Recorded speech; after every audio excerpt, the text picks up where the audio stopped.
Hi there. I'm Janet Chandler with the Cullman Tribune, and I'm here to read you a bedtime story. Tonight we're going to be reading from Fairy Tales, and this is an old-time favorite of mine called Goldilocks and the Three Bears. Once upon a time, there was a cottage in a forest that belonged to a family of bears: Mama Bear, Papa Bear, and wee Baby Bear. Each morning, the three bears made their beds, tidied their house, and ate their breakfast together at the table.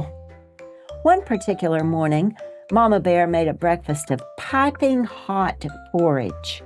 It was so piping hot, in fact, that the three bears decided to take a walk while their breakfast cooled.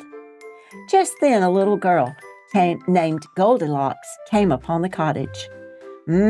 Said the girl, "I believe I smell fresh porridge.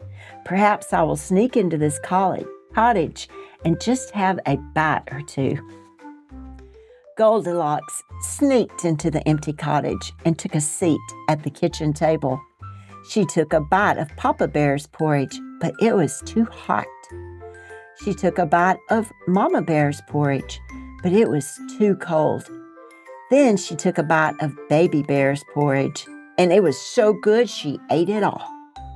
The hearty breakfast left Goldilocks feeling very full.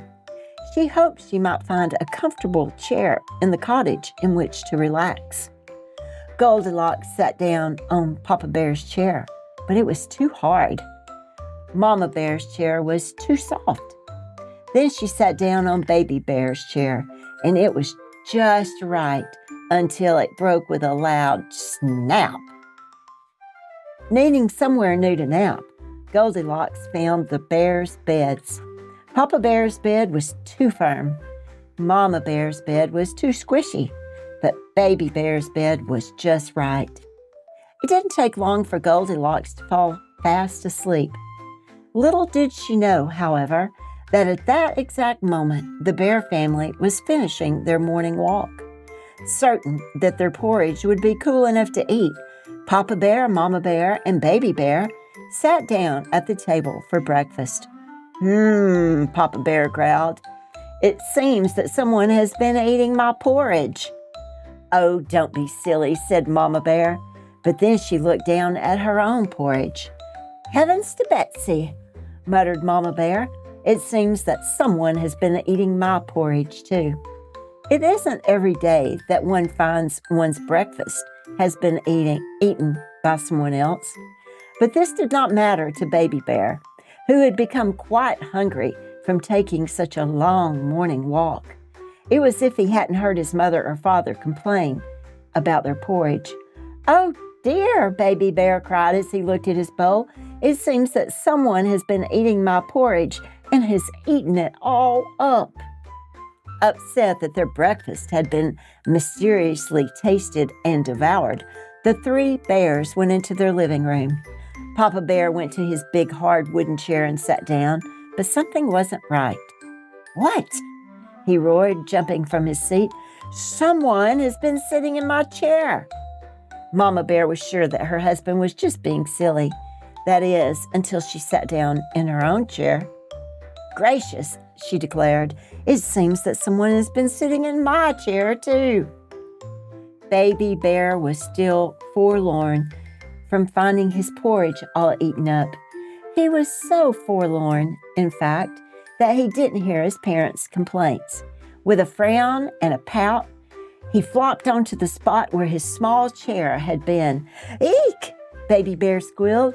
"Someone has been sitting in my little chair and has smashed it to all bits and pieces." "Eaten porridge, broken chairs," said Papa Bear. "What is happening here?" The three bears decided that a quiet nap would help them relax. "Wait," announced Papa Bear. "First, Baby Bear's porridge was eaten. Then his little chair was broken. Let's check his little bed before we retire to our own rooms." The bears entered Baby Bear's bedroom. "Papa," cried Baby Bear, "someone is sleeping in my bed." Sure enough, there was a small blonde-haired girl napping in Baby Bear's bed. The bears just stared in shock. It was at that moment that Goldilocks woke up. When she saw the three large bears looking down at her, she was so frightened that she leaped out of the window. Goldilocks ran away as fast as she could. She never went back into that part of the forest again, and she never, ever ate another bite of porridge. The end. Good night and sweet dreams.